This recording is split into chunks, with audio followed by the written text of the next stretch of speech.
पर मैं आप सबके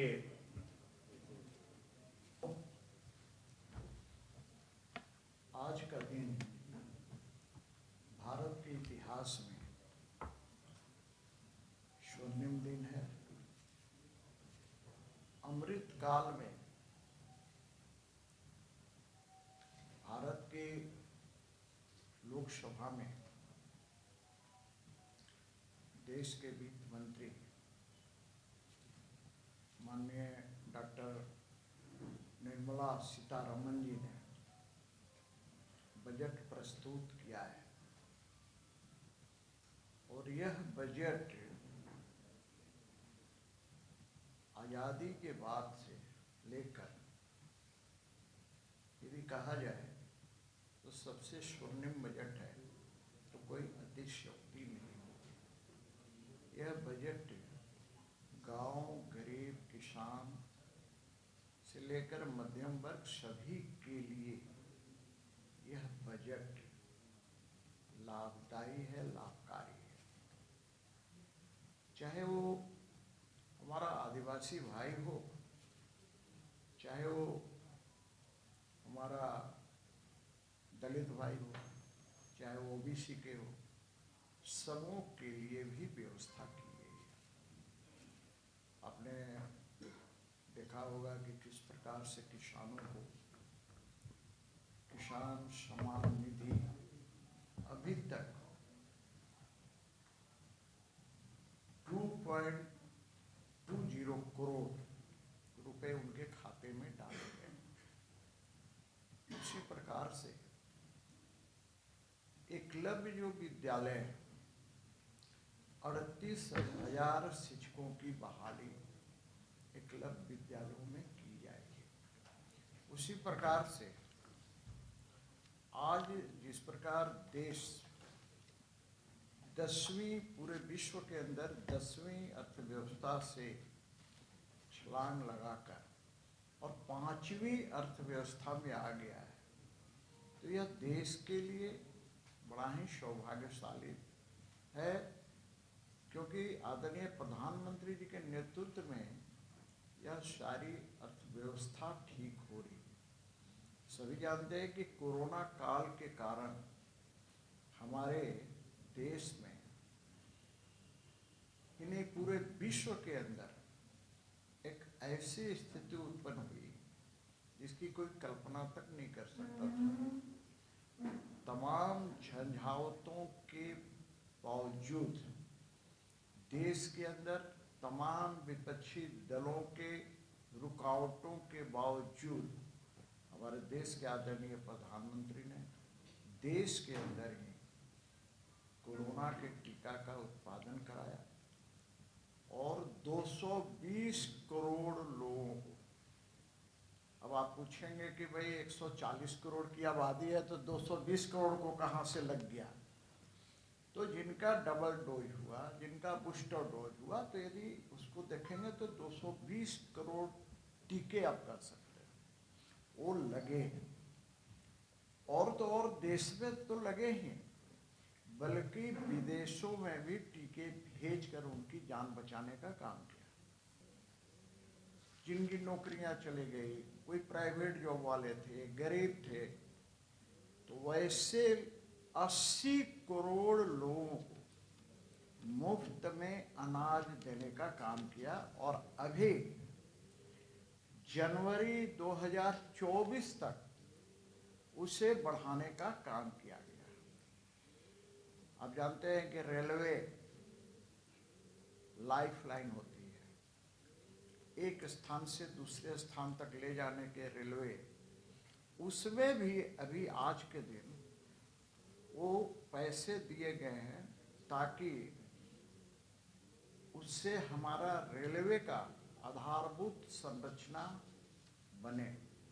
उदाहरण के लिए तो आप देखेंगे कि किस प्रकार से इसका सुंदरीकरण हो रहा है, और आप में से बहुत लोग हो सकता है मैं भी रेलवे लाइन के उस पार यानी साउथ की तरफ उस मोहल्ले में जाइएगा तो आपको देख कर लगेगा कि क्या कायाकल्प हो रहा है। तो इस प्रकार से देश के अंदर हमारा ये सारी चीजें हो रही है, और जीवन बीमा में भी 44.6 करोड़ लोगों को जीवन बीमा कराया जाएगा। उसी प्रकार पीएम विश्वकर्मा लोन योजना शुरू की जा रही है, जिसके अंदर हमारे नौजवानों को ट्रेनिंग देकर और उन्हें लोन भी दिया जाएगा ताकि उनका जीवन स्तर ऊंचा उठ सके। टीचर्स ट्रेनिंग, उसके लिए संस्थान खोलने की भी योजना है।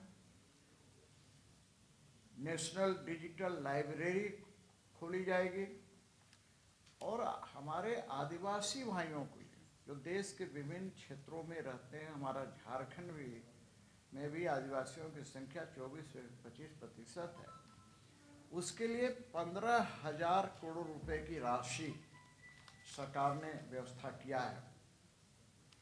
उसी प्रकार से पीएम आवास योजना का जो राशि था उसको बढ़ाकर 79,000 करोड़ रुपए कर दिया गया है। मैंने बताया कि किस प्रकार से 50 नए एयरपोर्ट खोले जाएंगे। तो इस प्रकार से यदि योजना की बात करें, आंकड़ों की बात करें, तो मैं समझता हूं कि आज के दिन हम लोग सारे लोग इंतजार कर रहे थे, आप लोग भी शायद कर रहे होंगे, शायद सबका मैं प्रयोग कर रहा हूं कि भाई इनकम टैक्स में क्या छूट होगा। तो एक बड़ी खुशी की बात है कि 5 लाख रुपए तक जिनका उस पर टैक्स लगता छूट था, अब इसे बढ़ाकर 7 लाख रुपए तक कर दिया गया है, जिनकी आमदनी प्रत्येक वर्ष 7 लाख रुपए तक होगी तो उसको टैक्स मुक्त कर दिया गया ना, 1 पैसा भी टैक्स नहीं लगेगा। उसी प्रकार हम सब जानते हैं कि हमारे देश के अंदर छोटे छोटे कारखाने, जिसको 2.4 लाख करोड़ इसका विकास दर जो निर्मला सीतारमण जी ने प्रस्तुत किया वो 6.8 रहा हम लोगों का 2023 के लिए, और 6.1 रहेगा 22 के लिए।